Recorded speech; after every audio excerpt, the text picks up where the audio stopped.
যেহেতু আপনি এক্সপোজ করেন এবার কিন্তু পর্নোগ্রাফির মামলা হতে পারে, আর আপনি তাকে যেহেতু ভয় দেখাইছেন যে কোনো মুহূর্তে আপনি এটা পাবলিশ করে দিবেন। আমার নাম হচ্ছে পান্থ। পান্থ বয়স কত?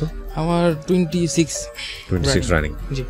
আপনি আজকে যেই ভুলগুলো বা যে অপরাধগুলোর কনফেস এখানে করতে এসেছেন সিক্রেটসে, প্রয়োজন কি ছিল? মানে জেনে শুনে বুঝেই বয়সে এই বিষয়গুলো কেন আজকে মানুষের সামনে বলা দরকার? মানে এটা হচ্ছে একটা কাইন্ড অফ সতর্কতা আর কি। আমার বয়সে যারা আছে আমি জানি এটা 40% or 50% আমার এই যে যারা আছে তারা সবাই এই ক্রাইমের সাথে ইনভলভ আছে। এটা ক্রাইম বলা যায় আমার ক্ষেত্রে। যেহেতু আপনি নিজে কি এখন এই যে বিষয়টা নিয়ে আজকে কথা বলতে এসেছেন যে অপরাধ, এটা থেকে আপনি কি বের হতে পেরেছেন? হ্যাঁ, আমি 100% বের হয়ে গেছি, একদম ক্লিয়ার। ওকে ফাইন, আমরা শুরু করি তাহলে। জি জি বলেন। আমার জন্ম জেলা হচ্ছে কুমিল্লাতে। আমার বাবা ছিলেন বিডিআর ছিলেন আর কি, তৎকালীন বিডিআর, এখন বিজিবি রাইট। তো আমি আমার যখন 2.5 বছর বয়স ছিল তো আব্বু তখন মারা যায়। তো মারা যাওয়ার পর আমরা কুমিল্লা ক্যান্টনমেন্টে ছিলাম আর কি, আমার জন্ম ক্যান্টনমেন্টে। আমরা 1 ভাই 1 বোন। তো আব্বু মারা যাওয়ার পর আমরা চলে যাই গ্রামে। তো সেক্ষেত্রে আমাদের ফ্যামিলি অনেক ভালো ফ্যামিলি ছিল। তো আমার ফ্যামিলির আমার চাচা যারা ছিল আমরা কি বলে একসাথে ছিলাম আর কি, মানে একসাথে ফ্যামিলি ছিলাম। তো সেক্ষেত্রে কাকারা আমাদের দায়িত্ব নিয়ে নিল। আমার আম্মাও নেক্সটে বিয়ে করার জন্য কোনো স্টেপ নিল না। তো সেক্ষেত্রে আস্তে আস্তে আমার বেড়ে ওঠা। আমার খুব বেশি মনে পড়ে একটা কথা, স্মৃতি, যেটা আসলে না বললেই নয়, কোথাও বলতে পারিনি, আজকে প্রথম বলছি। যখন আমি ক্লাস 1-এ ভর্তি হই আর কি, মানে আমার আব্বুকে খুব মিস করি। রিজন হচ্ছে এখানে যে যখন গ্রামে চলে যাই টোটালি, যাওয়ার পর যখন ক্লাস 1-এ ভর্তি হই গ্রামে একটা প্রাইমারি স্কুলে, ভর্তি হওয়ার পর প্রথম দিন যে স্কুলটা মানে ক্লাস করতে গেলাম, তো সেদিন ক্লাসটা ছুটি হওয়ার পরে আমার ক্লাসমেট বা ফ্রেন্ড যারা ছিল তাদের সবার গার্জিয়ান আসছে ওদের রিসিভ করার জন্য, বাট আমাকে রিসিভ করার মধ্যে কেউ আসে নাই। মানে এই মেমোরিটা আমি জীবনে কোনোদিন ভুলতে পারবো না। তো এই থেকে আর কি আমার আস্তে আস্তে বড় হওয়া। তারপর এখানে বেশি কিছু কাহিনী নাই। আমি যখন ক্লাস 10টা আমি শেষ করি লক্ষণপুর স্কুল থেকে, আমার গ্রাম থেকে শেষ করা হয়। তো তার সুবাদে আমার এলাকাতে বেশি ভালো পড়াশোনা হইতো না, দ্যাটস ওয়াই আমি কুমিল্লাতে শিফট হই। কয় ভাই বোন ছিলেন আপনারা? আপনি একাই? আমি 1 ভাই 1 বোন। আপনি বড় ছিলেন? না, আমি ছোট। আপনি ছোট ছিলেন, ওকে। তো কুমিল্লা শহরে আমি শিফট হই আর কি কিছু ভালো টিউশনি নেওয়ার জন্য, যাতে কোন ক্লাসে থাকা অবস্থায়? Class 10 right. ওকে। তো সেখান থেকে আমি কুমিল্লাতে স্টাডি করে কোচিং করে একটা ভালো রেজাল্ট করতে পারছি। তো সে রেজাল্টটা খুবই খারাপ ছিল, মানে A- ছিল আর কি। তারপর আমার ফ্যামিলি খুব হ্যাপি ছিল এই রেজাল্টটা নিয়ে, মানে আশাই করতে পারে না আমি পাস করবো। তারপর কাকারা খুব খুশি হলো।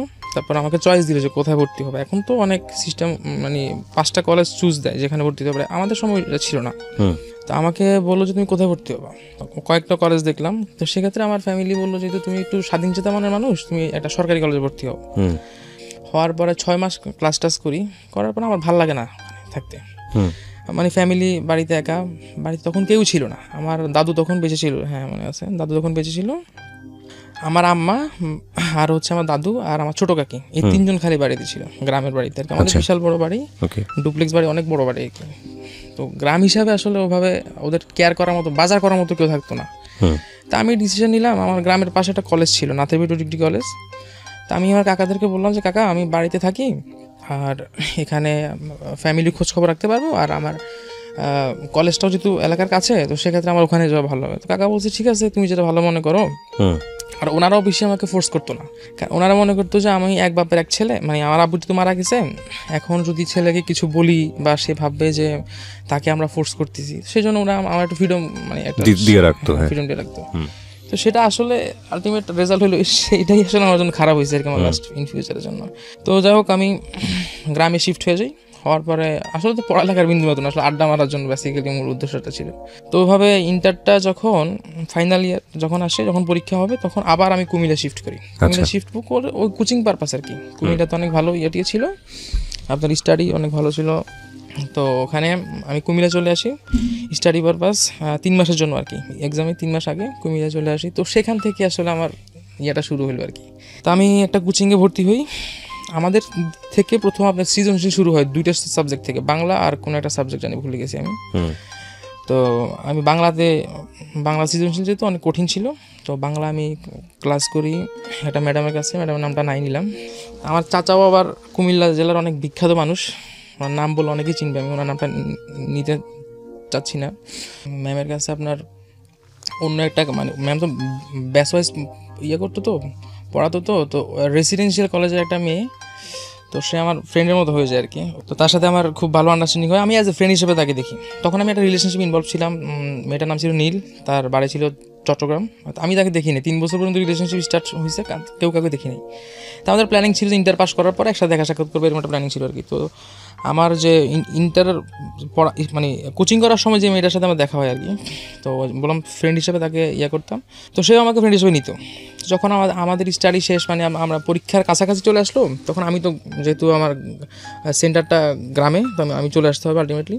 তো আমরা পরীক্ষাটা শেষ করলাম, শেষ করার পর সে একদিন, আমি আবার কুমিল্লাতে আসলাম, সে আমাকে ফোন করছে যে একটু কুমিল্লাতে আসো, তোমার সাথে একটু দেখা সাক্ষাৎ করবো। তো ভালো, আমি কুমিল্লা শহরে আসলাম, ওর সাথে লাঞ্চ টাঞ্চ করলাম, করার পরে সে বললো যে আমার তখন আবার হয়েছে কি, আমার ফ্যামিলি যেহেতু একটু আমার মানে কাজিন আর কি, উনি অস্ট্রেলিয়া থাকে, এখনও আছে অবশ্য, উনি ওখানকার সিটিজেনশিপ হোল্ডার।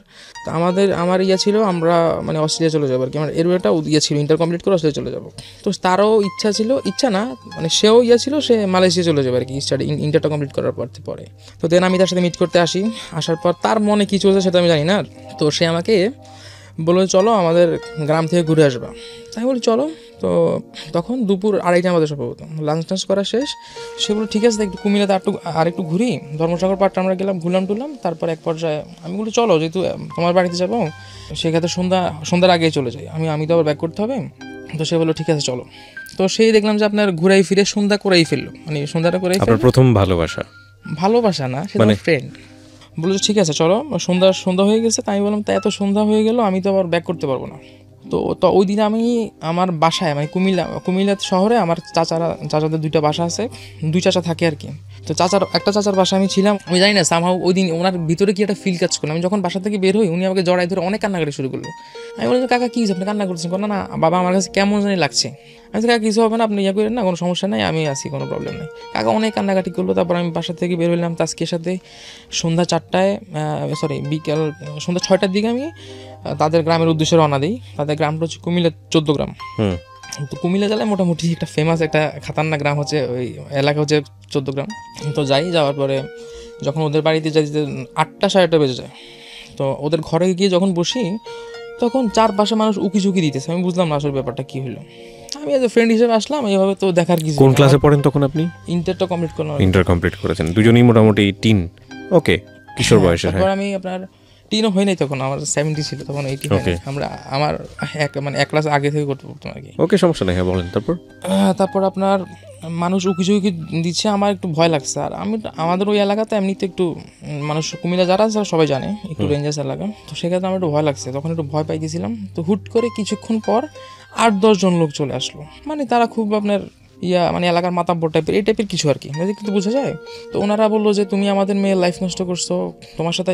আমি বললাম যে আমি কি করলাম, লাইফ কবে নষ্ট করলাম, আমি তো কিছুই করিনি ওর সাথে। ও সামনে আছে, ওরা জিজ্ঞেস করেন। ওর বাড়ি কি কুমিল্লাতে ছিল? হ্যাঁ, 14 গ্রাম। ও, তো আমি বললাম যে আঙ্কেল আমি তো কিছু করি নাই, ওর সাথে আমার তো কিছুই হয় নাই, আর ও লাইফ নষ্ট করার তো প্রশ্নই আসে না। তো 14 গ্রামে কার বাড়িতে গেছেন? ওদের বাড়িতে গেছেন, হোম সিটি, মানে ওদের গ্রামের বাড়িতে আর কি। তো ওদের বাড়িতে ওরা আসতেছে দেখতে, মানে আমি ঠিক বুঝলাম না। ওদের বাড়িতে 14 গ্রামে তখন আপনি কোথায়, মানে কার বাড়িতে আছেন তখন? 14 গ্রামে ওদের বাড়িতে গেলাম। হুট করে 7-8 জন লোক চলে আসলো, ওদেরই লোকজন? হ্যাঁ, ওদের ঘরে ওদেরই লোকজন, মানে এটা একটা প্রি প্ল্যান ছিল, আমি বললে বুঝবেন। ওকে। তারপর আমি বললাম যে আঙ্কেল এটার আদ্যপ্রান্ত আমি কিছু জানি না, আপনি যেভাবে বলতেছেন, যেভাবে ঢালাভাবে বলছেন আমি আপনার মেয়ের লাইফ নষ্ট করছি, সেই আপনাদের মেয়ের, সেক্ষেত্রে আমি তো জানি না। তখন তার বাবা মালয়েশিয়া ছিল। তো তাদের মানে পরে যেটা বুঝলাম আর কি, তার একটা প্ল্যান ছিল, সে আমাকে লাভ করে, সে এনিহাও আমাকে চায়। তার বাবা একটু দাবাং টাইপের ছিল, সে তার বাবাকে ইনফর্ম করছে একটা ছেলের ভালোবাসি, ওরা আমি এনিহাও চাই। তো সেই মতে তার বাবার সাথে তার প্ল্যানিং ছিল এভাবে, তুমি ছেলেকে গ্রামে নিয়ে আসবা, আসার পরে এভাবে লোকজন ওকে করে ওর ফ্যামিলি নিয়ে এসে ওকে বিয়ে দিবে। তার ওই প্ল্যান ওয়াইজ তারা আসলো, এসে আমাকে ধরার পরে বললো তোমার ফ্যামিলিতে ফোন করো, তুমি এখানে আমাদের মেয়ের লাইফ নষ্ট করতে আসছো, তোমার বিয়ে করাতে হবে। আমি বলছি আঙ্কেল এটা কি বলতেছেন, এটা তো রীতিমতো আমার উপর একটা চাপাই দিচ্ছেন, চাপাই দিচ্ছেন। পরে উনি বললো যে না, এইভাবে সে হবে না। তা আমার ফ্যামিলিতে ফোন করলো। আমার সবচেয়ে ব্যর্থতা তো হচ্ছে এখানে যে তখন থেকে শুরু আর কি, তখন থেকে আমি রিয়েলাইজ করতে শুরু করলাম আমার ফ্যামিলির কোনো কিছু আপনার ধরেন কেউ কিছু বললো আমার সম্পর্কে, কিছু জাস্টিফাই না করেই আমার মানে এটাকে আমাকে দোষী বানাই ফেলবে, যে না পান্থ এই দোষটা করতে পারে, পান্থ এই কাজটা করতে পারে, পান্থ দ্বারা সম্ভব। আসলে আদৌ ওরা জাস্টিফাই করে নাই যে আসলে আমি এই কাজটা করছি কিনা বা আমার দ্বারা সম্ভব কিনা। তো এটাই হচ্ছে আমার লাইফের সবচেয়ে বড় ব্যর্থতা আর কি। এখান থেকেই আসলে আমার প্রত্যেকটা ক্রাইম শুরু, মানে ক্রাইম বলা যাবে না, মানে প্রত্যেকটা বিপদে পড়া থেকে শুরু করে সব কিছু এই জন্যই হয়েছে আর কি। তারপর আমাকে ওরা তো খুব চাচ্ছে যে পারিবারিকভাবে বিষয়টা সলভ করতে, আর ওরা আমার ফ্যামিলি ব্যাকগ্রাউন্ড শুনলো, আমার ফ্যামিলি ব্যাকগ্রাউন্ড শোনার পর ওরা ভাবলো যে একসাথে এটা ফ্যামিলিগতভাবে মিউচুয়াল করে বিয়ে শাদী করাই দিই। তো তার বাবা মালয়েশিয়া থেকে মানে যারা গুন্ডামান্ডা ছিল ওদেরকে খুব সাপোর্ট দিচ্ছে যে যেমনি হোক বিয়ে শাদী করাতে যত টাকা লাগবে আমি দিব, কোনো প্রবলেম নেই। তো ওনারা ওই দিন রাত চলে গেছে 3টা 3:30 পর্যন্ত আপনার আমাকে খাইতে দেয় নাই, পর্যন্ত কিছু করতে দেয় নাই। আমি খিদে অবস্থা খারাপ, সকালে দুপুরে খেয়ে গেলাম, সেই 3টা পর্যন্ত মানে না খেয়ে আসি, রাত 3টা পর্যন্ত। 3টার দিকে কোনো রকম শুলাম, ঘুমাইতে গেলাম, মানে একটু চোখে ঘুম লেগে আসছে। আসার পরে আরেকটা পক্ষ, মানে বললাম তো 14 গ্রামটা অনেক বাজে একটা আরেকটা পক্ষ কী করলো, সুযোগ নিয়ে নিল। সুযোগটা এমন নিল যে তারা আমার গার্জিয়ান হয়ে এসে আমার রুমে ঢুকছে, আমাকে যে রুমের সামনে ড্রয়িং রুমে ঘুমাইতে দিয়েছে, সামনে 2জন পাহারাদার ছিল যাতে আমি কোথাও না যেতে পারি। তো আরেক পক্ষ চলে আসছে, আইসা বলতেছে আমরা পান্থর গার্জিয়ান। আসলে কিন্তু আমার কোনো গার্জিয়ান নেই, ওরা ওদের লোকই, ওই এলাকার লোকই। তারপর আমার গার্জিয়ান পরিচয় দিয়ে এসে, তখন আমার কাছে অনেক টাকা ছিল, আমার ওই পরীক্ষা উপলক্ষে আমার আপু আমাকে ফোন গিফট করছে, সর্বসাকুল্য আমার কাছে 12,000 টাকার মতো ছিল যতটুকু মনে পড়ছে, আর 2টা ফোন ছিল।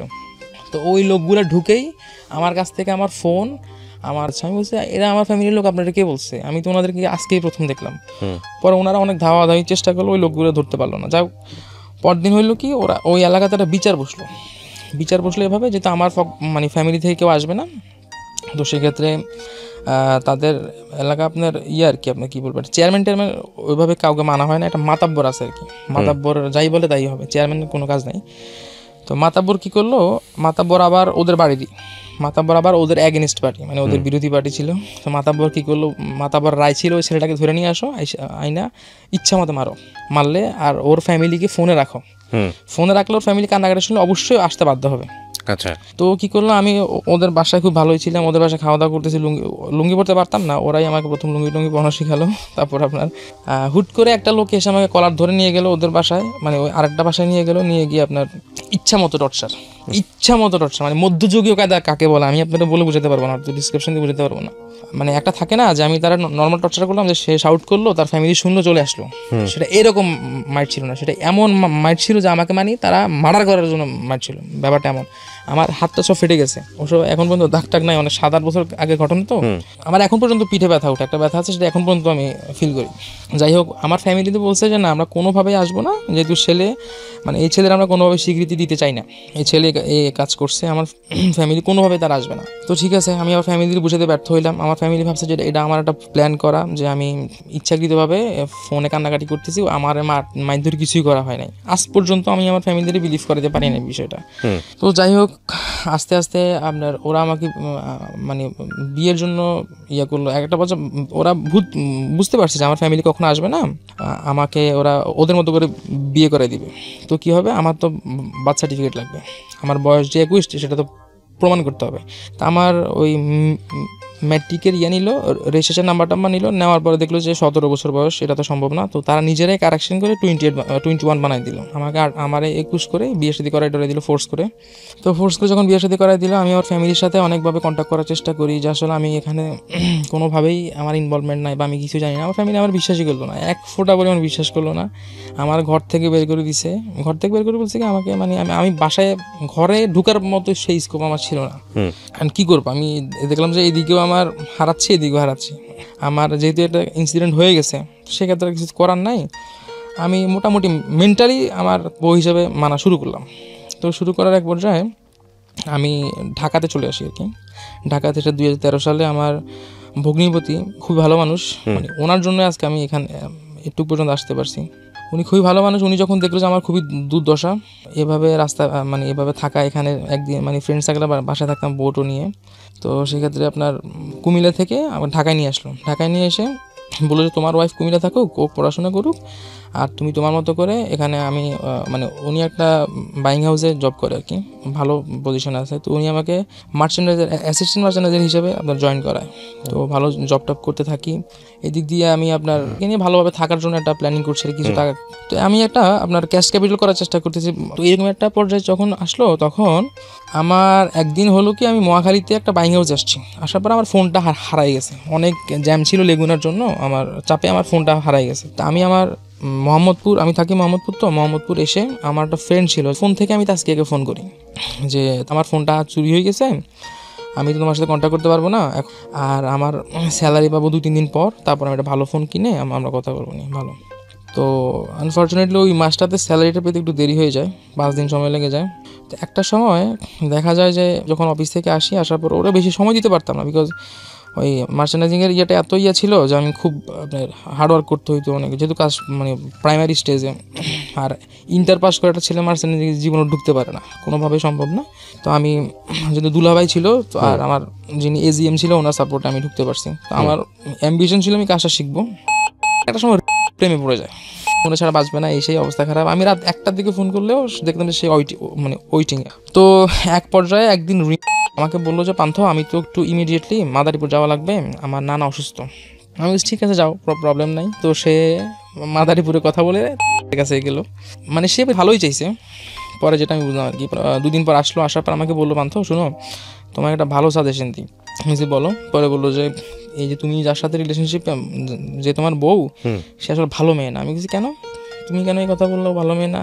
পরে বললো যে সে তো আসলে ক্যারেক্টারে তার সমস্যা আছে। আমি বলছি দোস্ত তুমি এভাবে বলো না, কারণ সে আমার বউ, তো অনেক স্ট্রাগল করছি, তো এভাবে বলাটা তোমার উচিত না, কারণ তোমার ভালোর জন্যই বলছি, আমি তোমার কষ্ট দেখেই বলছি, তুমি তারা যতটুকু চাও সে তোমাকে আসলে ততটুকু চায় না। আমি বলছি কীভাবে তুমি কীভাবে বললো যে আসলে এই যে আমি যে তোমাকে 2 দিনে কথা বলে গেলাম মাদারীপুর, আমি আসলে কুমিল্লা গেছিলাম, কি এমনভাবে রিকোয়েস্ট করছে ওর সাথে দেখা করার জন্য, তারপরে মানে যাক ওদের মাঝে যা যা কিছু হয়েছে সেগুলো বলতে চাই না, আর ওরা একসাথে ছিল। তারপর একটা পর্যায়ে আমি খুব খেপে যাই, আমার খুব মেজাজ খারাপ হয়ে যায়। আমি বললাম তুই তো আমার ফ্রেন্ড, তুই এই কাজটা কেন করতে গেলি? আমার যতই খারাপ হোক তুই কাজটা কেন করতে গেলি? মানে ওই ইনস্ট্যান্টলি যখন মেজাজ খারাপ হবে তখন এই জিনিসগুলো তাকে বলে ফেললাম। দেখো তুমি ঠান্ডা মাথায় চিন্তা করলে কিন্তু বুঝলাম কিন্তু আমার ঠান্ডা হওয়ার কিছুই নেই, তুমি আমার বোর সাথে কেন প্রেম করতে গেলে? আমি তোমার বলছি কেন না দোস্ত, আমি তো প্রেম করি না, ওই প্রেম করছি। তাকে আমি ঢাকায় নিয়ে আসি 2 দিন পর, তাকে ফোন করি যে আসো। আমার ওই ফ্রাইডেটা বন্ধ ছিল আর কি। তো সে আসলো, ফ্রাইডেতে আসলো সকালে ঢাকায় আসার পরে আমরা একটা হোটেলে ছিলাম শ্যামলীতে। তো তাকে আমি সম্পূর্ণ বিষয়গুলো জিজ্ঞেস করলাম, সে না খুব অকপরে সব অস্বীকার করতেছে। অস্বীকার করার পর আমি বললাম যে অস্বীকার করে কেন করতেছে, আমার কাছে যথেষ্ট পরিমাণ ডকুমেন্টস আছে, প্রমাণ আছে। কেন মতো করে চলে গেছে, ওটাই আমাদের শেষ দেখা ছিল, আজ পর্যন্ত দেখা হয়নি। তো সে তার মতো করে চলে গেছে। কয়দিনের সংসার আপনাদের? সংসার তো বলা যাবে না, আমাদের থাকা হয়নি একসাথে, 1 মাস হবে আর কি। আচ্ছা। তো ওর মতো করে চলে যায়, আমি আমার মতো করে চলে আসি। তারপর আমরা সম্পর্কটা শেষ হয়ে যায়। ডিভোর্স কি ওই দিয়ে নাই আপনি? ডিভোর্স এখন পর্যন্ত হয় নাই। ও ডিভোর্স হওয়ার কোনো স্কোপ নাই। তো ডিভোর্স কিভাবে দিবে? কারণ ওরা যদি লিগেলি ডিভোর্স করতে চায় তাহলে ওরা ধরা খেয়ে যায়। কারণ আমাকে ওরা বয়স বাড়াই বিয়ে করছে, এটা একটা অপরাধ। দ্বিতীয়ত আমার পক্ষের কোনো সাক্ষী ছিল না, সব ওরাই ছিল। উকিল বাপ বলেন, সাক্ষীটা কি সব ওরাই ছিল। মেয়ের পক্ষে ছেলের পক্ষে উভয়কে সাক্ষী তারাই ছিল। তো সেক্ষেত্রে রিলেশনশিপটা শেষ হয়ে যায়। যাক, আমি আমার মতো করে ঢাকায় ছিলাম, ভালো চলতেছি ফিরতেছি। তারপরে মাঝখানে আমার একটা মেয়ের সাথে রিলেশন ভালো ছিল। সে তখন ক্লাস 10-এ পড়তো, আর আমি তখন যথেষ্ট পরিমাণ ম্যাচিউর ছিলাম, ধাক্কাটা খেয়ে আসছি। মেয়েটি সম্পর্কে আমার খুব ভালো এক্সপিরিয়েন্স ছিল। একটা সময় ফ্যামিলিও খুব ছিল, ও এক বাপের এক মেয়ে ছিল। তো তার মা এই জিনিসগুলো খুব ইজিলি মেনে নিতে পারতো না, তারে খুব মানে রেস্ট্রিকশনের মধ্যে রাখতো। সে কোথায় যায় না যেত, মানে তার ইচ অ্যান্ড এভরি অ্যাক্টিভিটিস তারা ফলো করতো। তো একদিন 31st নাইটে সে আপনার তার কাজিনদের সাথে সেলিব্রেট করতে গিয়ে একটু হালকা ড্রিঙ্কস করে ফেলার পরে সে আপনার আমার নাম বলে বাসায় চিল্লা ফেলা শুরু করে, পান ফাইলে সব বলা শুরু করে। তারপর তার মা বুঝে ফেলে যে তার মেয়ে কোনো রিলেশনশিপে আছে। তারপর উনি ওকে মানে একটু ছেড়ে দিল, দেখে মেয়েটা কী করে। তারপর বৃহস্পতিবার দিন সে হাফ ডে ছিল স্কুলের, তার সেটা মনে ছিল না। সে আমাকে বললো পান্থ চলো আজকে মিট করি, আমি আজকে স্কুলে যাবো না। তার মা তাকে স্কুলে গেট দিয়ে ঢুকাই দিল, সে পিছনে গেট দিয়ে বের হয়ে গেছে। বেরে আমার সাথে ছিল, তো 4টা বেজে গেছে, তার মনে নেই যে আজকে যে হাফ ডে। তারপর তার আম্মা তাকে খোঁজাখুঁজি শুরু। এক পর্যন্ত রিক্সা নিয়ে, তখন ঢাকাতে অটোটা পারমিট ছিল, অটো রিক্সায় করে তারা ঘুরতে, মানে পুরা ঢাকা মানে মোহাম্মদপুরটা ঘুরতেছে দেখতেছে। আমি যখন ওদের বাসার সামনে তাকে ড্রপ করে দিব, তার কিছুক্ষণ আগ থেকে তার আম্মা আমাকে ডাক দেওয়া শুরু করছে, এই রিক্সা তুই থাম, এই ছেলে তুমি থামো, তোমার সাথে কথা আছে বলে। সে তো বাসায় শোনেন নাই, পিছন থেকে আমাকে দেখে নাই, আর ও শুনছে, ও নেমে গেছে। আর ওর আম্মা আমাকে দৌড়াচ্ছে, আচ্ছা আমাকে দেখবে যে কার সাথে রিলেশনশিপ। হ্যাঁ তো ফর্চুনেটলি ওনারা আজ পর্যন্ত আমার নাম জানে না, কিন্তু আমাকে মারার জন্য প্রত্যেকটা জায়গায় জায়গায় মানে মানুষ ফিট করে এখন পর্যন্ত। তারপর না সরি এর মধ্যে আছে সপ্তাহখানেকের মতো কথা হচ্ছে না, অনেক কথা না হতে আমি কি করলাম, একটা মানে ফাট হচ্ছে মানে আমার ফ্রেন্ডের মোবাইল থেকে ওকে ফোন করলাম।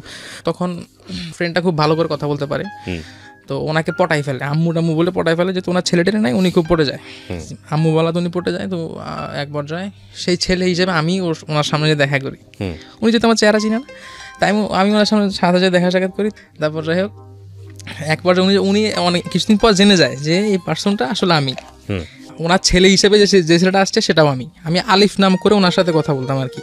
ওকে। তো পরে ফাইনালি উনি জেনে যায় আমি সে পান্থ। পরে উনি আমাকে অনেক রিকোয়েস্ট করে, দেখো বাবা তোমার কোনো কমতি নেই, তোমার কোনো ঘাটতি নেই যে তোমার কাছে মেয়ে দিতে পারবো না, তবে হ্যাঁ আমার একটা প্রবলেম আছে যে আমি একজনের সাথে কমিটেড, যে আমার মেয়েটাকে ওর কাছে বিয়ে দিব। আচ্ছা। তো সেজন্য আমি চাচ্ছি তুমি একটা ম্যাচিউর ছেলে, তোমার বোন আছে আমি জানি, তুমি জিনিসটা বুঝবা। আমার মেয়েটা তো ছোটো, অনেক ইমোশনাল, অনেক আবেগময়ী, সে বুঝবে না, তুমি ওকে একটু অ্যাভয়েড করার চেষ্টা করো। তাই আমি বলবো ঠিক আছে আন্টি, আমি ট্রাই করবো যতটুকু পারি। আসলে সে খুব ইমোশনাল ছিল, যেহেতু ছোটো মানুষ ছিল, ক্লাস 10-এ পড়তো। তারপর ও আমাকে ফোন করতো, আমি তারা খুব গালিগালাজ করতাম, মানে কারণ ছাড়াই। সে অনেক কষ্ট করে ফোনটা অ্যারেঞ্জ করে আমাকে ফোন করতো, আমি তারা খুব গালিগালাজ করতাম। তো সে রাগ করে ম্যাট্রিক পাস করে ফেলে, রাগ টাগ করে সে এক পর্যায়ে আমার উপর রাগ করে সে একটা বিয়ে করে ফেলার পরে আমি খুব কষ্ট পাই। আমি তখন ওর মানে আন্টিতে জিজ্ঞেস করতে চাইছিলাম, পারি নাই অবশ্যই জিজ্ঞেস করতে, আর সে সাহস হয় নাই। তো আন্টি জিজ্ঞেস করতে চাইছিলাম যে আন্টি কী অবস্থা সেই, পরে আমি জিজ্ঞেস করি নাই। আর পরে ওর ফ্রেন্ডরা আমাকে বললো যে ভাইয়া এই ব্যাপার, একটা পিচ্ছি ছেলেকে, দেখ আমি ওর বিরুদ্ধে কোনো কমপ্লেন করতে চাই না। তো আমি বললাম যে ঠিক আছে, ওই রিলেশন মানে এটার সময় আমি এটা তোমাদেরকে অ্যাডভান্স ইয়ে দেই, এর বিয়েটা বেশি দিন টিকবে না, 2 বছর টিকবে। আমি জানি না আমি পীর মুর্শিদ কিনে 2 বছর কম সময়ের আগের বিয়েটা ভেঙে যায়। ভেঙে যাওয়ার পরে আসছি ওই ঘটনাতে আসবো, এখান থেকে শুরু আর কি মূলত জিনিসগুলো আর কি। যাকে আমি আমার মতো করে আসি, আর কোনো রিলেশনশিপ টিভি যাই নাই। তো আমি ভালো চলতেছি, জব টপ করতেছি। তখন আপুর বাসায় কিসে পাস কমপ্লিট করলেন, পড়াশোনা কমপ্লিট করলেন? আমি পড়াশোনা কমপ্লিট করতে বলতে আমি ওপেন ইউনিভার্সিটিতে পরে ভর্তি হলাম আর কি, যেহেতু অনেক একটা গ্যাপ ছিল। কিসে জব করতেছিলেন ওই সময়টাতে? মার্চেন্টাইজিং জব করতাম। তো আমি আর আমার একটা ফ্রেন্ড মিলে আমরা দুজন ফ্যামিলি থেকে সেপারেট হয়ে আলাদা থাকা শুরু করলাম। আমি অনেক ড্রিঙ্কস করতাম, বাসায় বসে ড্রিঙ্কস করতাম। তারপর আপনার এভাবে অনেক দিন যাচ্ছে। আমি যে এলাকায় থাকি নামটা উল্লেখ করি, ঢাকা উদ্যান, মানে এটা হচ্ছে আপনার মোহাম্মদপুর বেড়িবাঁধ এলাকাতে আর কি। তো ঢাকা উদ্যান তখন একটু আপনার আস্তে আস্তে ডেভেলপ হচ্ছে আর কি, এখন অনেক ডেভেলপ অবশ্য। তো ঢাকা উদ্যানে তখন আমরাই প্রথম ছিলাম, মানে আমরা আপনার ওখানে আমাদের এলাকার নোয়াখালী কুমিল্লার মানুষের একটা কমিউনিটি, বিশাল হিউজ একটা কমিউনিটি ছিল। তো থাকাতে আমার ওই সুযোগে আমার খুব পপুলারিটি, আমরা খুব হয়ে যায়, ফেমাস হয়ে যায় খুব অল্প কয়েকদিনে। তারপর আস্তে আস্তে ওখান থেকে আমার থাকা শুরু, একটা ভাইয়ের সাথে পরিচয় হয় আমার, আমার কোনো একটা ইয়েতে পরিচয় হয়, হওয়ার পরে তার মাঝে অনেক সময় কেটে যায় এমনিতে, ওসব কোনো ঘটনা নাই, কথাবার্তা হয়। তারপরে বলছে কী করো না করো, আমি বলছি ভাইয়া এই সেই। উনি দেখলাম উনি অনেক ভাবসাব নিয়ে চলে, গাড়ি টাড়ি হাঁকায় ডাকে আসে। তো ভাবলাম যে না ভাই এটা ভালো, ওনার অ্যাপ্রোচও খুব ভালো। তাই আমি বললাম যে ভাই আপনি কী করেন? তো বললো যে আমার ব্যাঙ্ক হাউসটা আছে এসে। আমি তো ব্যাঙ্ক হাউসে বিজনেস করি। তো উনি আমাকে ওইভাবে মানে বিজনেস সুবাদে উনি আমাকে কিছু প্রস্তাব করলো যেভাবে ব্যবসা করা যায়, আমার কাছে এই জিনিসগুলো আছে। তাই আমি বলছি ভাইয়া লাগবে না, আমরা আলহামদুলিল্লাহ ভালো আছি। পরে কিছুদিন 2 বছর পর, 1-1.5 বছর পরে উনি আমাকে একটা ভিন্ন ধরনের প্রস্তাব দিল। 17 সালের দিকে ভিন্ন ধরনের প্রস্তাবটা হচ্ছে যে তখন আমি পেপল কি জিনিস এগুলো চিনতাম না, পেপল, নেটেলার, বিটকয়েন এগুলো কিছুই চিনতাম না আমি। তো উনি আমাকে বললো তুমি কি পেপল সম্পর্কে ধারণা আছে? আমি বলছি না ভাই এটা কী জিনিস। পরে বললো এটা ভার্চুয়াল কারেন্সি, এটা খুব ভালো চলে, ওয়ার্ল্ড ওয়াইড খুব ভালো চলে, খুব ভ্যালু আছে। তো বলছে আমি বললাম যে আমার কাজ কি? বলো তোমার কাজ হচ্ছে তুমি কাস্টমার করো। আমি কাস্টমার পাবো কোথায়? কয় তোমার আমেরিকা বা কানাডা বা লন্ডন কোনো ফ্রেন্ড আছে? আমি বলছি হ্যাঁ হিউজ আছে। পরে বললো যে একটা কাজ করো, তুমি ওদের সাথে কন্ট্যাক্ট করে বলো যে ওদের অ্যাকাউন্ট নাম্বার আমাকে দিবে, পেপল অ্যাকাউন্ট নাম্বার, আমি ওদের পেপলে ডিপোজিট করবো, ধরো $1000 ডিপোজিট করবো, ওরা ওখান থেকে 10% রেখে দিবে, আর একটা খরচ আছে 5% সামথিং একটা খরচ আছে, ওই খরচটা সহ 15% ওনারা রেখে দিবে, আর বাদ বাকি টাকা তোমাকে মানে বাংলাদেশি টাকায় কনভার্ট করে পাঠাই দেবে। ঠিক আছে আমি বলে দেখি। পরে আমার একটা ফ্রেন্ড ছিল আমেরিকাতে, ওরা বললাম, তো সেগুলো ঠিক আছে, আমার কোনো প্রবলেম নাই। তো উনি আমাকে শিখাই দিল যে কীভাবে বলতে হবে, কারণ ও জিজ্ঞেস করবে যে কী পারপাস টাকা আসবে বা কেন কী আসবে বিষয়। তো উনি বললো যে তুমি বলবা যে আমার ভাইয়া একটা মানে আমেরিকান একটা কোম্পানি থেকে করছিল, কী বলে মানে একটা সফটওয়্যার ডেভেলপ করছিল, তো তার এখন ইয়ে করছে, ওনাকে পেমেন্ট দিবে, কিন্তু বাংলাদেশে তো পেমেন্ট বাংলাদেশে তো ওই অ্যাকাউন্টে পাঠাবে আর কি, বুঝতে পেরেছি। যেহেতু পেপল ইয়া না, তো তোমার এখানে নিচ্ছে, তো উনি প্রপারলি ডকুমেন্টস সাবমিট করছে, যেহেতু টাকা পাঠাইছে উনি প্রপারলি ডকুমেন্টস সাবমিট করছে। তখন আমি জানতাম না যে এগুলো কিসের টাকা, কেমনি আসল বিষয়। তো ওই সময়টাতে আমার পার ডে ইনকাম করতাম আপনার 26 থেকে 27 হাজার টাকা প্রত্যেক দিন। হ্যাঁ, তো এখানে একটা ব্যাপার আছে, মানে আমার নেক্সট স্টেজে যেটা যায় আর কি। তো তখন আমি না আপনার মানে আমাদের যখন রাত 10টা হয়, তখন আমেরিকাতে সকাল টকাল শুরু হয় আর কি, মানে তাদের ওয়ার্কিং তখন শুরু হয় 11টা বাজতে আমার ঘুম চলে আসে। এরকম 2-3 দিন আমি টাকা মিস করলাম, 15-16 মানে 20-22 হাজার টাকা আমি মিস করলাম। তো আমার একটু খারাপ লাগছে, আমি ভাইয়াকে বললাম, ভাইয়া আমি তো পারতেছি না, ঘুম চলে আসে, আমি পারি না। উনি বললো যে একটা জিনিস আছে, কিন্তু খাইলে তো তুমি ঝামেলা পড়ে যাবে। আমি তো ভাই কী জিনিস?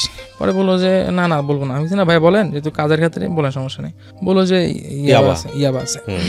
আমি বললাম আচ্ছা, এটা কী জিনিস, কেমনি কী করতে হয়? পরে উনি আমাকে দেখাইলো যে এভাবে খায়। পরে আমি প্রথম দিন টেস্ট করলাম, ভালো লাগতেছে, ঘুম আসতেছে না, মানে আমি খুব ফিট। পরের দিন অফিস যাওয়ার আগে আরেকটা খেয়ে গেলাম, আমি খাইতে পারতাম না, উনি খাওয়াই দিত আমাকে। তারপর অফিসে গেলাম ফিটফাট। পর এভাবে আমার কন্টিনিউ হইতে থাকলো। আপনার ফ্রাইডেতে শুধু ঘুমাইতাম, আর ওই সানডেতে ওই যেহেতু ইন্টারন্যাশনালি অফ ডে, তো সানডেতে আমি খুব রিল্যাক্স থাকতে পারতাম। তো এভাবে আপনার আমি কিভাবে টাকাটা আসতো অ্যাকাউন্টে, কি করতেন? সোর্সটা বলছি আপনাকে। সোর্সটা হচ্ছে এখানে ইন্টারন্যাশনালি কিছু মানে বাংলাদেশি কিছু ন্যাশনাল ফিগার মানুষ আছে, আমি নামগুলো উচ্চারণ করবো না, ওরা খুব ভালো পর্যায়ের মানুষ আর কি। ওনাদের অ্যাকাউন্ট থেকে ক্রেডিট কার্ড হ্যাকিং করা হইতো। ওনাদের অ্যাকাউন্ট থেকে ক্রেডিট কার্ড হ্যাকিং? ব্যাংকের 21 জন এমডি আছে, তো পাওয়ার অফ অ্যাটর্নি থাকে একজনের। তো ওনার ওয়াইফ কি করছে, দিনাজ নামে একটা ইয়ে আছে, সেখানে 300 কোটি টাকা আছে আপনার 6 বছর থেকে কোনো হদিস নেই। পরিচালনা পর্ষদে যিনি ডিরেক্টর ছিলেন, মানে যার পাওয়ার অফ অ্যাটর্নি ছিল, তো ওনার ওয়াইফ কি করছে আপনার ওই অ্যাকাউন্টের উপরে তদারকি শুরু করলো। দেখলো যে ওখানে নোটিশ পাঠাইলো, দেখে কোনো ফিডব্যাক আসে, যদি ফিডব্যাক আসে তাহলে বুঝবো যে কেউ আছে। তো উনি প্রথমে পাঠাইলো, কোনো রেসপন্স আসে নাই।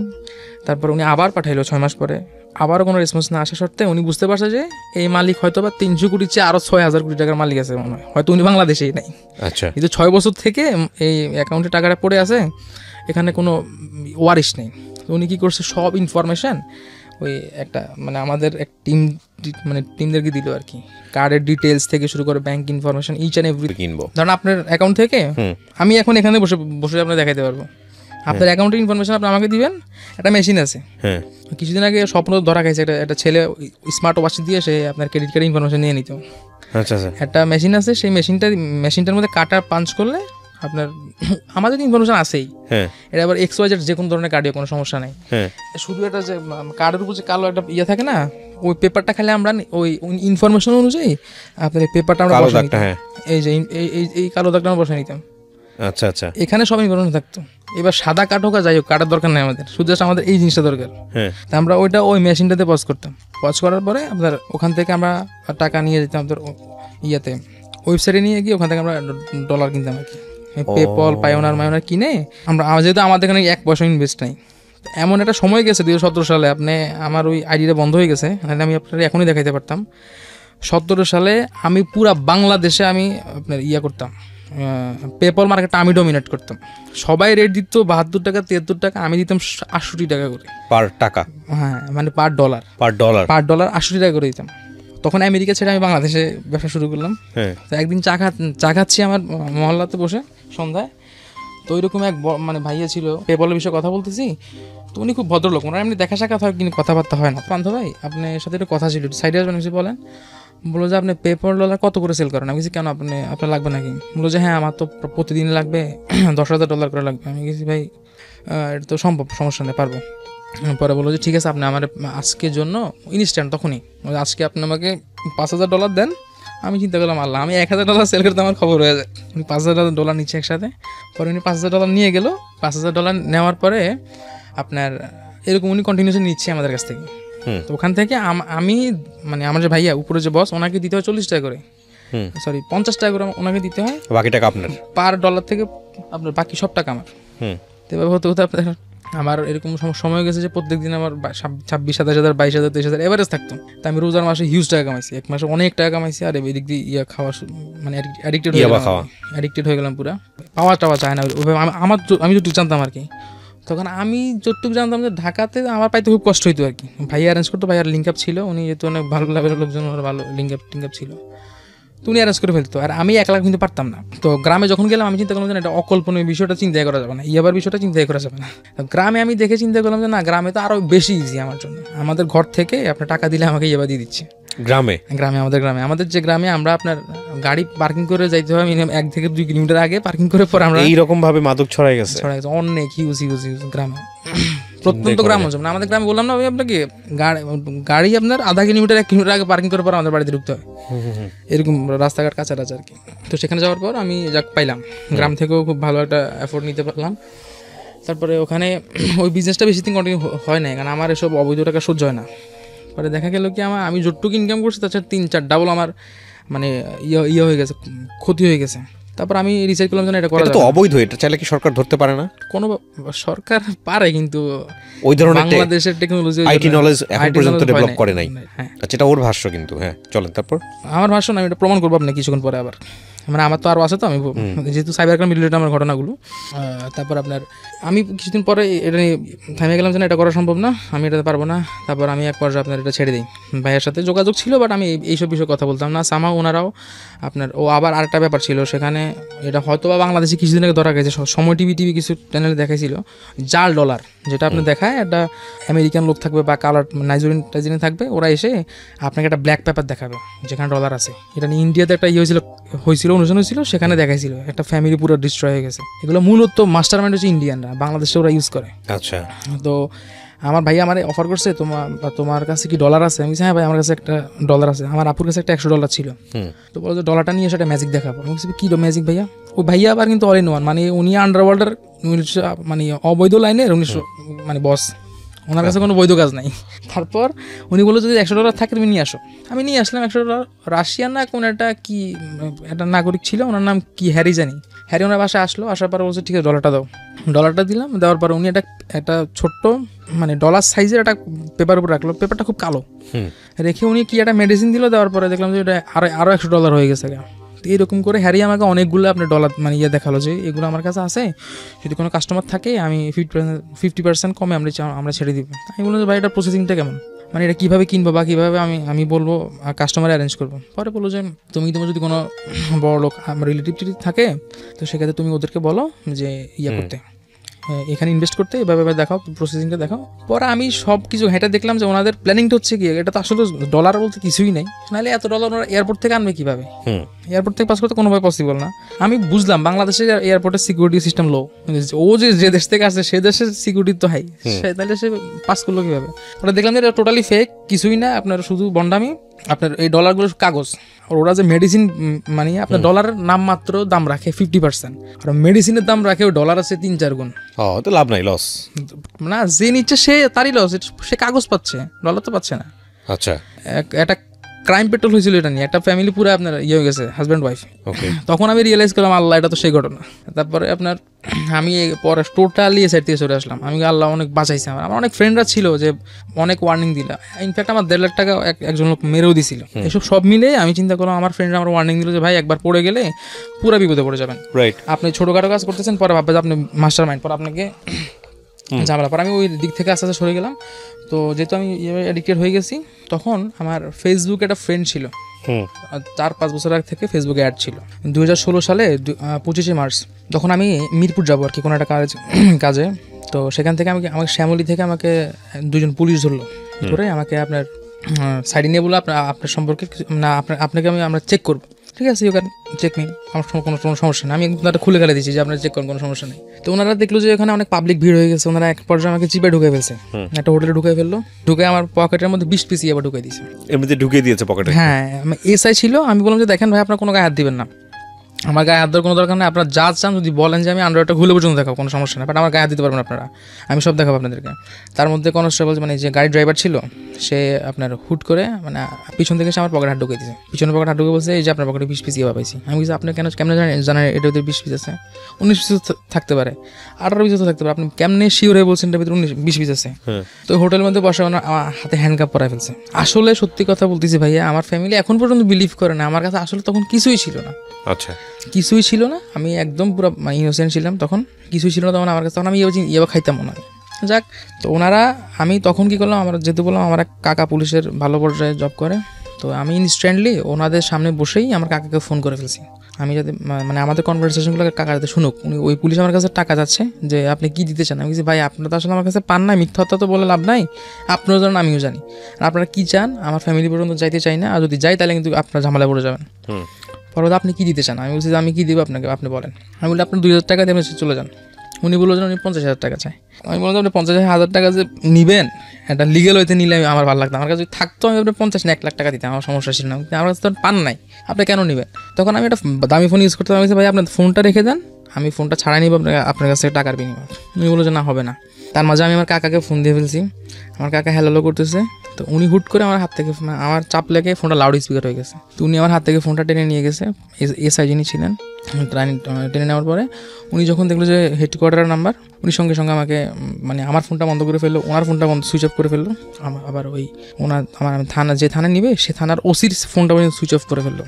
তারপর আমাকে যথারীতি বললো যে তুমি তো অনেক বেয়াদব ছেলে, এই সেই, তোমাকে ভাবছিলাম যে অল্প মানে ইয়ে করে ছেড়ে দিবে, কিন্তু তুমি এমন পর্যায়ে নিছো যে তোমাকে আমার এখন মানে জেল খাটানো ফরজ হয়ে গেছে। হ্যাঁ বললো ভাই এটা কী বলতেছেন আপনি, আমি একজন নির্দোষ মানুষ, আপনি আমার এইভাবে জেল খাটাবেন, আমার কাছে কিছু পান নাই আপনি, আমার অপরাধ ছিল আমি খালি ফোন করছেন, আমি ফোন করবো না, আপনি তো যে টাকা চাচ্ছেন সে টাকার জন্য হলে তো কেউ একজন আসতে হবে। তো উনি বললো যে ঠিক আছে তুমি ফোন করো, তুমি পুলিশ হেডকোয়ার্টার ফোন করলা কেন? আমাকে থানায় নিয়ে গেলো। তা আমার চাচা সারা রাত ধরে ওই জোনের এসআইয়ের শুদ্ধে ফোন করছে, কেউই ফোন ধরতেছে না, সারা রাত উনি ফোন ধরে নাই। তারপর আমাকে যখন ওই গারদে ঢুকে ফেললো, আমার লাইফের প্রথম গারদে ঢুকে আর কি। এখন যারা ওই বয়স্ক কনস্টেবল ছিল, সিনিয়র কনস্টেবলরা বলছে বাবা তোমাকে দেখে তো খুব ভদ্র ঘরের সন্তান মনে হয়, আমার তো খুব সন্দেহ লাগতেছে। আমি কিছু আঙ্কেল আসলে আমার কাছে কিছু ছিল না। বাবারা আমরা তো বুঝি এগুলো, কী করবো, কিছু করার তো নাই, আমার তো ক্ষমতা নেই, আমার টপকায় যাবো। যাই হোক গারদে ঢুকানোর পরে মানে কি যেটা বাজে অবস্থা, খুব গরম ছিল, মার্চ মাস ছিল, তো শুধু ফ্যানটা আমার দিয়ে ঘুরাই দিবে এর জন্য আমি 2,000 টাকা দেওয়া লাগছে। আমার বাসায় ফোন করছি, আমার বাসায় ফোন করবো সেজন্য আমি 500 টাকা দেওয়া লাগছে। আপনার ওই যে সেন্ট্রি থাকে না, সেন্ট্রিকে বাসায় ফোন করবো শুধু কথা বলার জন্য, রাইট? হ্যাঁ আমি সেন্ট্রিকে 500 টাকা দিলাম, আমি কিছু উপায় নাই তো আর আমি আমিও ফ্যামিলিতে ফোন করার কোনো ইচ্ছাই ছিল না, কারণ আমার ফ্যামিলি যদি শুনে যে পুলিশ ধরছে তাহলে ভাববো আমি অপরাধী। কারণ আমি আবার বললাম না যে সে ছোটোকাল থেকে আমার বিশ্বাস করেন, আমি জানি না সেটা কেন, সেই ছোটোকাল থেকে একদম সেই ফুটবল খেলা থেকে শুরু করে এখন পর্যন্ত, তা আমি ফ্যামিলি ফোন করতে চাই নাই। তো বাধ্য হয়ে পরে চিন্তা করলাম, মানে ওনারা এমনভাবে মামলা সাজাইছে যে আমার কাছে 50 পিস ইয়াবা, এটারে মেবি রিকভারি বলে, মেবি রিকভারি 50 পিস ইয়াবা পাইছে, হেরোইন পাইছে, গাঁজা পাইছে, এইরকম লিখে মামলা সাজাইছে। এখন যিনি আমাকে ধরছে যে এসআই, ওনার ডিউটি শেষ হচ্ছে 8:30টায়, আমি গারদে ঢুকছি 5:30টায়, উনি আমাকে রেখে আবার চলে গেছে ডিউটিতে। তো আমি 7টার দিকে আমি মানে আর পারছি না, আমি আমার আপুরে ফোন করছি যে আপু এই ব্যাপার আমার পুলিশে ধরে নিয়ে আসছে, আমি সত্যি কিচ্ছু করি নাই। তো আমার আপু পরে দুলাভাই অফিস থেকে আসছে, এসে তারপরে আপনার মানে আরও কিছু লোকজন নিয়ে এসে মানে আমাকে ওই এসআই আমার সাথে দেখাটা করছে, তোমার কোন এসে ধরে নিয়ে আসছে। মানে আমার ভাগ্য ভালো ছিল আর কি, এসআই মাত্র ওনার ডিউটি শেষ করে উনি ওনার ড্রেস চেঞ্জ করে উনি বাসায় চলে যাচ্ছে, সিঁড়িতে ছিল অলরেডি, অলমোস্ট উনি সিঁড়িতে ছিল।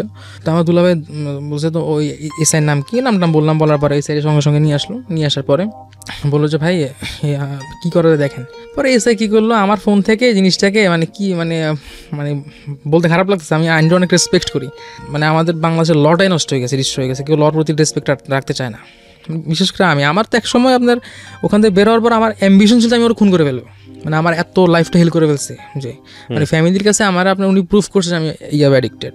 আমার চাচা যিনি আমাকে ছাড়াইছে, পুলিশের বড় কর্মকর্তা, উনি ওনার নিজের ছেলের চেয়ে বেশি মানে আদর করতো, আজ পর্যন্ত উনি আমার কথাই শুনতে পারে না। অথচ আমি কিন্তু তখন কিন্তু আমি একদম পুরো ছিলাম, ভালো ছিলাম, আমার কোনো অপরাধ ছিল না, পুলিশ আমার অপরাধী বানাইলো। যাক ফ্যামিলির কাছে তখন ফোন নিয়ে কি করলো এসআই ফোন নিয়ে আপনার ওই আমার কিছু নাম্বার ছিল, ওই নাম্বারে উনি টেক্সট করছে যে 20 পিস মাল নিয়ে 30 পিস মাল নিয়ে আসতেছি, এরকম করে উনি টেক্সট করে আমার দুলাভাইরে দেখাই দিচ্ছে, দেখেন আমরা তো আপনার শালারে ধরছি, আপনি বলতেছেন আপনার শালা বলতেছে আপনার শালার কাছে কিছু ছিল না, যে মেসেজগুলো কী বলেন ব্যাপারটা বুঝছেন আপনি? মেসেজটা কয় দেখেন এই মেসেজগুলো তো প্রমাণ করে যে সেই ইয়াবা খায়। তো দুলাভাই তো আর আমাকে ওইভাবে কিছু বলা টলে না, আর আমিও ছোটোবেলা থেকে কেউ শাসন করতো না, দুলাভাই খুব সম্মান করি, এখন পর্যন্ত অনেক সম্মান করি। ওনার সামনে আমার সত্যি বলতে গেলেও আমার মিথ্যা হয়ে যায় জিনিসটা, ধরেন আমি একটা সত্যি কথা বলতে যাবো, ওনার সামনে গেলে আমি থ করি, উনি ভাবে যে না আমি মিথ্যা কথা বলতেছি, মানে ওনাকে আমি এত রেসপেক্ট করি স্টিল নাও। ওই বিষয়টা গেলো, তো ফ্যামিলির চোখে আমি অপরাধী ছিলাম, তাকে আমি এটা প্রমাণ করতে চাই না, যথারীতি আগের মতো প্রমাণ করতে গেলে ব্যর্থ হবো, সেটা ব্যর্থটা ট্রাইও করি নাই। তো ওকে আমি যখন পছন্দ করতাম, অনেক আগ থেকে পছন্দ করতাম, ফেসবুকে আমার সাথে রিলেশনশিপ ছিল, ওই যেটা লং ডিস্টেন্স ছিল, আমার একটা গ্যাপ ছিল, তো ওকে আমি যখন বললাম সে বললাম আমার তো বয়ফ্রেন্ড আছে। তাই বলতে ওকে সমস্যা নাই, যদি কখনো তোমার মানে সিঙ্গেল হও আমাকে বইলো, অসুবিধা নেই, আমি তোমার জন্য আছি। তো একটা সময় আপনার এটা 2018 সালের দিকে, 18 সালের এপ্রিল মাসে সে আমাকে নক করে যে এই ব্যাপার না, আমার তো মানে আমার নক করা শুরু করে। তার মানে আপনার গ্র্যাজুয়েশন কমপ্লিট হয়ে যায়, আমি যেহেতু বাইং হাউস লাইনে আসি, তো সেও টেক্সটাইলে পড়তো আর কি। তো সে ফ্যাশন ডিজাইনিং কমপ্লিট করছে। তা আমাকে বললো দেখো পান্ত কোনো জব টব হয় কিনা। তো এবার তার সাথে কথা স্টার্ট করলাম। তারপর বললাম যে তোমার বয়ফ্রেন্ড টয়ফ্রেন্ড কী অবস্থা? বলছো না এইসব ওর কথা বললো না, এই সেই তোমাদের কুমিল্লার ছেলেরাই খারাপ, ওরা ভালো না, আমার রিলেশনশিপ ব্রেকআপ হয়ে গেছে। তাই আমি ঠিক আছে এবার আমার বিষয়টা একটু চিন্তা করো, কনসিডার করো। সে চিন্তা করলো, তারপর আমাদের রিলেশনশিপটা সামাও হয়ে যায়। এপ্রিল মাসের 12 তারিখে আমাদের ফাইনালি 8 তারিখে আমাদের রিলেশনশিপটা হয়ে যায়। ওরা খুব ভালোই চলতেছে, ও আর আমি খুব ভালোই চলছি। তো আমি একটা সময় মানে খুব ওর প্রতি খুব অ্যাডিক্টেড হয়ে যাই। আমি ওই তার মাঝে আমার ব্যাড হ্যাবিট যেগুলো ছিল, নেশা পানি, ওগুলো পুরো আমি মানে পুরো একদম ফ্রেশ মানে ছেড়ে দিছি পুরো। তারপর ওর প্রতি খুব আমি অ্যাডিক্টেড হয়ে যাই। মানে 24 আওয়ার্স আমি তার সাথে মিনিমাম আপনার 18 ঘন্টা তো কথা বলতাম। আমি 18 ঘন্টা ফেসবুকে কানেক্টেড থাকতাম, অথবা হোয়াটসঅ্যাপে যাই হোক যেভাবে থাকতাম। থাকার পর ওর সাথে খুব ভালো সম্পর্ক চলতেছে, সে আমার খুব রেসপেক্ট করতো, বিকজ আমি ওই কোনো খারাপ ইঙ্গিত কখনোই দিতাম না। এটা হচ্ছে আমার একটা জিক আর কি। তো তাকে আমি আপনার এভাবে আমাদের রিলেশনশিপ কন্টিনিউ হচ্ছে। তো ঈদের আগে, কোরবানি ঈদের আগে সম্ভবত 18 সালে কোরবানি ঈদের আগে তার সাথে আমার ফিজিক্যালি একটা হয়ে যায় আর কি, আমার বাসায়। হওয়ার পর তখন আমি তার প্রতি আরও বেশি মানে আমার অ্যাডিকশনটা বেড়ে যায় আর কি। আমি তাকে আরও বেশি ভালো লাগা শুরু হয়। ভালো লাগতে সে বাড়ি চলে যায়, আমি খুব মানে কান্নাকাটি করি তার জন্য, ঢাকায় কবে আসবা সেই। তারপর ফাইনালি সে ঢাকায় আসলো। সে বলতে তুমি কান্নাকাটি কেন করতেছো? আমি তো আর মরে জানি, তুমি তো ছেলে মানুষ। এসে বলে আমাকে টিচ করলো আর কি। ঢাকায় আসলে আমাদের রিলেশনশিপটা কন্টিনিউ হইলো। তা আমি তার প্রতি এতটাই অ্যাডিক্টেড হয়ে গেছি, আমি তো মোহাম্মদপুর থাকতাম, সে থাকতো মিরপুরে। আমি একটা সময় আসছে যে আমি মিরপুর চলে গেলাম। মিরপুর আমার নানুর বাসা ছিল, নানুদের বাড়ি ছিল। তো নানুরা থাকতো দুবাইতে আর কি। নানু দুবাই থাকতো, আর মামা উনিও দুবাই থাকতো, আর ছোট একটা মামা আছে, উনি খালি বাংলাদেশে থাকতো আর কি। আর আমার মামি থাকতো বাংলাদেশে। তো নানাদের বাড়ি চলে যাই, ওখানে থাকা শুরু করি।